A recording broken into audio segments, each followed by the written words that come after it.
Good evening, America. Starting today, we'll discuss the events and developments concerning our country. I'm here to share some really important information with the patriots of our great country. I can't disclose my position and where I work. I'm just gonna say that on the eve of the upcoming elections, we must clearly understand the threats we are facing. As many of us have already realized, the world has changed drastically, leaving America in a tight spot.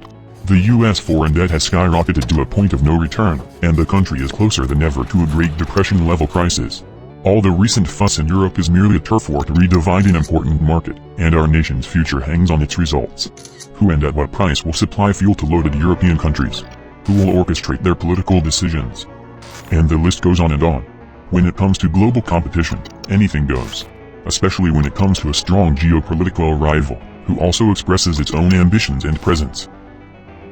Unfortunately, Russia is no longer in the same state as in the 90s.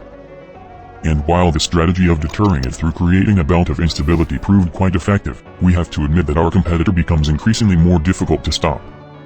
All the more attention should be paid to intensifying conflicts on the Russian border and to compromising relations with its closest neighbors.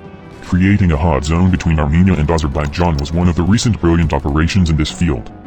American policymakers managed to masterfully pit the two countries, both of whom consider themselves Russian partners, thus putting the Kremlin in an awkward position. Chess players would call this position zugzwang, where any new move only aggravates the situation further.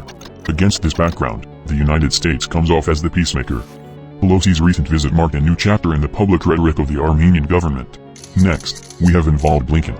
And so America, as befits a great power, has separated the misbehaviors. Now we are the peacekeepers. And we make it clear, Russia has nothing to do in the South Caucasus. Get out of there. Now we rule here.